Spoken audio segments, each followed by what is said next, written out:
We have reached the docking area here, going to Taal Volcano to see the crater. Waha. Ate, can you put it there, please? Kapitan! It's balance.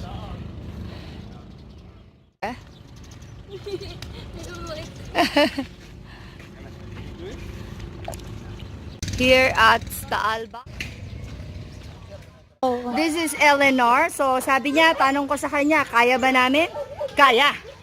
Kaya, malimit lang ang Pahinga. mahilimit lang pangyayari. Si Eleanor ay selling face mask kasi malikabok daw. Magkano face mask?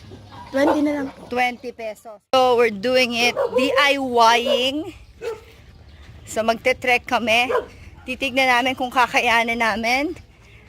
At mababalitaan nyo yan sa aking vlog, www.occasionsofjoy.com. Kasi ang horse back riding papunta pabalik ay 500 per person. So kung gusto nyong gawin yan, rent lang kayo kung ayaw nyong mapagod. Pero kami susubukan namin. In case hindi kayanin, tawag lang daw kami doon kay Eleanor. Thank you, ate. Ingat po. Pasok sa loob. Morning. Hi. We are now on our second station. The fourth station is Jesus meets his Holy Mother. The fifth station, Jesus is helped to carry his cross by Saint Simon of Cyrene. Station, Jesus' face is white by Saint Veronica with her veil. The seventh station, Jesus falls the second time.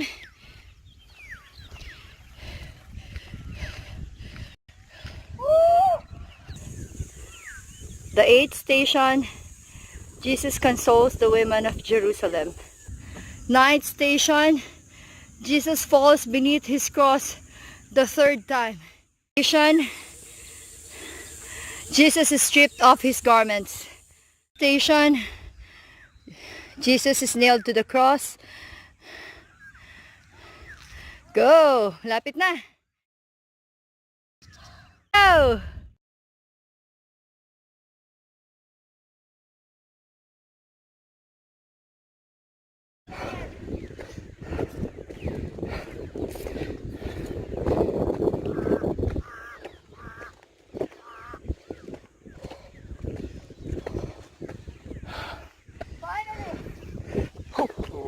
Here you go.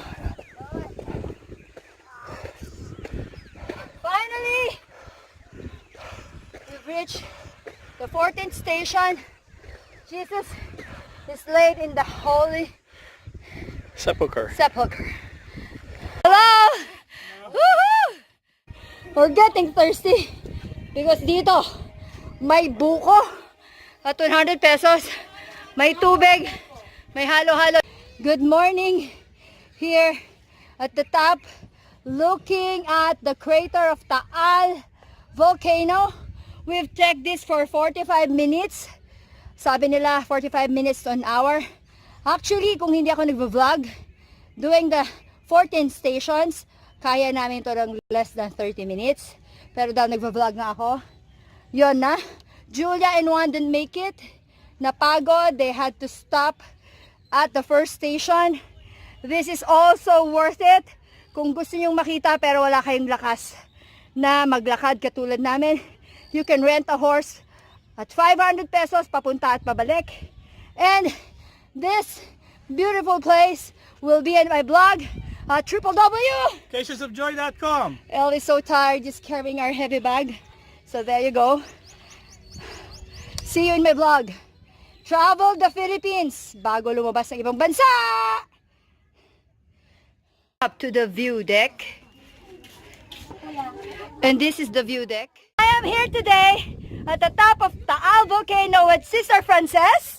Sister Frances and the rest of the Franciscan Sisters of the Immaculate! Yes, they made it! But Sister here is 58, if sister here can make it, paano pa kayo na mas bata? Kaya halika na, bisitahin natin at puntahan ang Pilipinas bago tayo mangibang bansa. Kaya for more of anything happy and the rest of the sisters and Taal Volcano, please do visit my blog at www.occasion.com.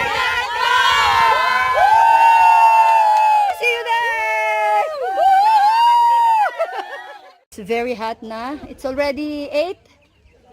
So this is the best time to go. Kung kaya niyang umalis ng 6 a.m., tapos na kayo by magandang puntahan nito. Crater of Taal Volcano.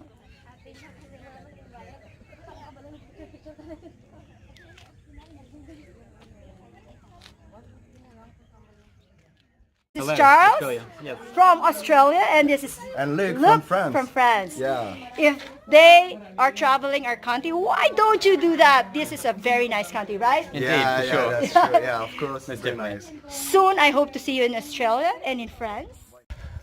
We are now going down. We're going back to Casa Alegria. Pababa na po kami. Siyempre, hindi napigilan ng asawa ko kumain. Yeah. Hindi ako yan. Yun. Buko. Buko. Ang buko po nila dito ay 100 pesos. Okay lang kasi kakargahin pa nila papanik yun eh. Napakalayo. So, tumatawad pa nga yung asawa ko eh. Buko. Buko Ayan, palat. there they are. I'll see you later. There's Julia. They actually made it up to the 14th station. Smile, ate. I want you to smile there. Natapos na namin ang Taal Volcano. And we're going back.